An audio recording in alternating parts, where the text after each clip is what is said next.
well. And that doesn't slow down at Christmas time. It seems to speed up. So we have choices to make, a significant choice to make. You see, the Sabbath becomes our counter-cultural and our holy pushback on a world that refuses to rest and stubbornly disavows all limitations. In other words, go, go, go, go, go, as much as you can, because we need to find the end of that going somewhere. But the seasons like Advent invite us to realize that the containers of our lives, the moments of grace that we have, both individually and corporately, can only truly be filled by the eternal presence of Jesus Christ. Everything else is but sand in a sieve. I like that comment, that statement. The Old Testament theologian Walter Brueggemann, in his book Sabbath as Resistance, saying no to a culture of now, writes, "Those who remember and keep Sabbath find they are less driven, less coerced, less frantic to meet deadlines, free to be rather than to do. Sabbath is not simply a pause. It is an occasion for reimagining all of our social life ways, away from coercion and competition toward compassionate solidarity." Sabbath as resistance is an intentional simplicity. It is swimming against the stream. It's not always popular, but it is the only cure for a dog-eat-dog world that insists that we are more than humans. We must be gods in order to fulfill ourselves. Such a journey is a challenging, demanding, and yet, above all, intentional decision to live simply, to live Sabbath, to let God's time guide us. The scripture reading today, that Sandra brought to us, drawn from the Old Testament passage of the fourth lectionary reading, the first of the four lectionary readings for today. And it's taken from Isaiah chapter 2, verses 1 to 5, and it says, "Come, let us go up to the mountain of the Lord, to the house of God, that he may teach us his ways, and that we may walk in his paths. For out of Zion shall go forth instruction, and the word of the Lord from Jerusalem." This was the desire, the yearning of the faithful seeking after God, aware that many of those who claimed to be followers had come under God's condemnation for becoming impure in all their ways and thoughts, greedy, power-hungry, murderers, evildoers, given over to corruption. Even the subtleties of just getting too busy to attend to God. Psalm 122 follows this Old Testament reading, and it repeats. Psalms, as we know, are the books of wisdom, the books that guide us in the ways of God. But it repeats the saying, "I was glad when they said to me, 'Let us go up to the house of the Lord.'" You see, the people of that day, the people of God as they were called, named, they were being called to take part in a pilgrimage, a spiritual journey of renewal, a long and arduous journey up the high mountains. This was not just a walk 2 blocks away to a nice park. This was a journey up the mountain to the house of God, to the one holy temple of the people of Jerusalem that was not defiled because the people had been taken into captivity and all of their temples defiled. But the one that was kept holy is what they would desire, they would yearn to go to. And they would, on an annual basis, gather the faithful, and they would journey up the mountain, take a pilgrimage to the house of the Lord, a pilgrimage to learn how to follow the ways of righteousness and truth, to be reminded again each year not to give in to the ways of the world. The pilgrimage was a movement from their present condemned reality to holy memory. And forward from that holy memory to the present turmoil that was present, it would bring peace. It would bring peace if that path was chosen. Who was ready? People were busy. They were doing what they needed to eat and to provide shelter for themselves and to care for a few other people around them. They were just overwhelmed by being corrupted by the powers that be. Who was ready in that time? There were fewer, but they were the faithful, and they went on that pilgrimage. Well, since Scripture is to teach truth and to reveal God's plan for every generation, well, the question comes to us. Who is ready?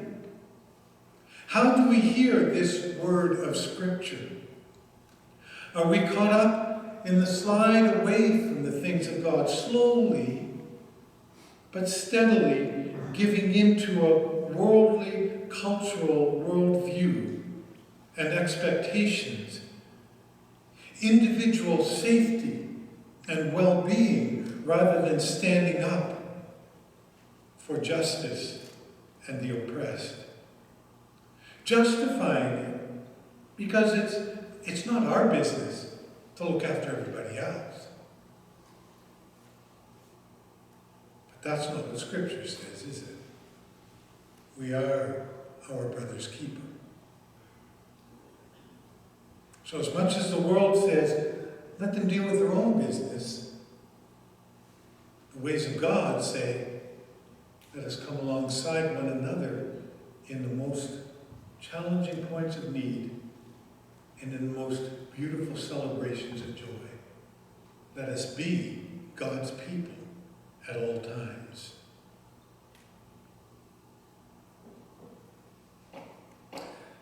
But often we seek personal comfort rather than compassionate caring. We heard it even in the prayer that we confessed, the words that we spoke as a prayer of confession. I'm just going to read some of that again. For us just to hear, God of hope, we confess that we often prefer accepting half-truths and pleasing ideas rather than your challenging word. We praise our own cleverness rather than your wisdom. We have exploited others for our benefit and used the earth without a thought for its well-being. We know how to name the things,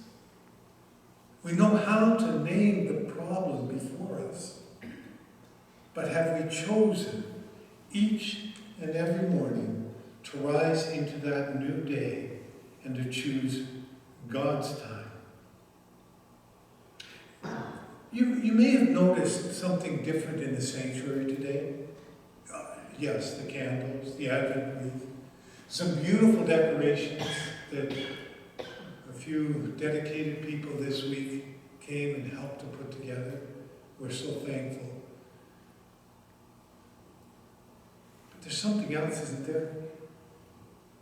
The thing we don't name right in front of us. The thing that sort of makes us wonder, what is that? Why would we have something like that here on the first Sunday of Advent, in the middle of our comfortable worship? Well, I tried to make it look like a bus stop, city transit. But I'm also aware that bus stops are not always used for the transit system. Well, we might not see it so much here in Tsawwassen. Yeah, you're probably right. But we know that anything that can give a little bit of shelter for somebody that's homeless or addicted or driven to madness, this becomes their home, their only possible refuge. Yeah, it's a stark reminder. It might be a good one for these next 4 weeks. Each week that bus stop will adjust, will change slightly, bringing right before us in the midst of our comfortable worship some of the most pressing challenges of our society. I hope, in order to cause the prayers that we speak to hold meaning, and the hearing of the word that we listen to remind us of the call of God on each and every life. And that if we should come across the moment where we are called upon to at least recognize, if not step in and offer compassion and care. Many bus stop shelters look a lot worse than this one.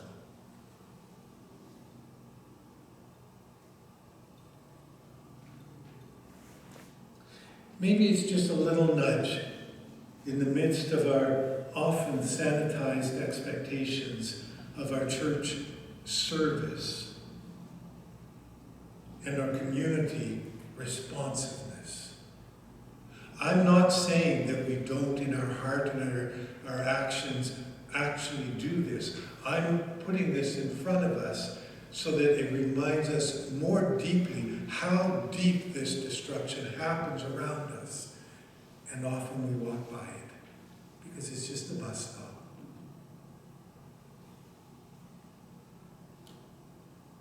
The bus stop is purposely set up during this Advent season so that we may be able to discern how we should respond to the call of Scripture.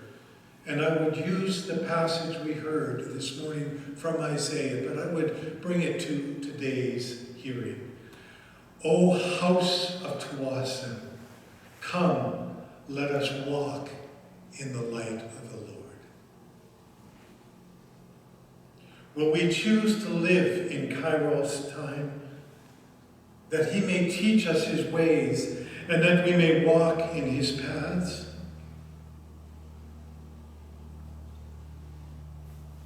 Today begins the needed time, the Kairos time, God's time.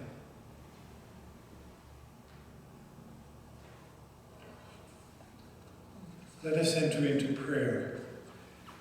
And close to the closing of the prayer, I'm going to ask you to allow time.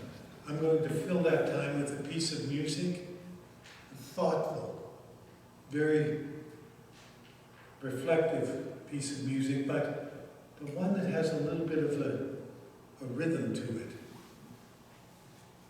called Needed Time by Eric Bibb. A lot of music, but some very specific message in it. But let us enter into our prayers of thanksgiving and intercession, and then pause as we listen. You keep us waiting. You, the God of all time, want us to wait for the right time in which to discover who we are, where we must go, who will be with us, and what we must do. So thank you for the waiting time. You keep us looking. You, the God of all space, want us to look in the right and the wrong places for signs of hope, for people who are hopeless, for visions of a better world which will appear among the disappointments of the world we know. So thank you for the looking time. You keep us loving.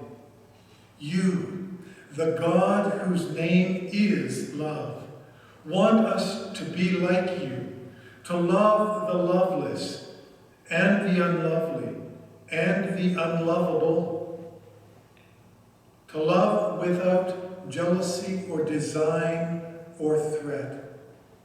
The most difficult of all, to love ourselves.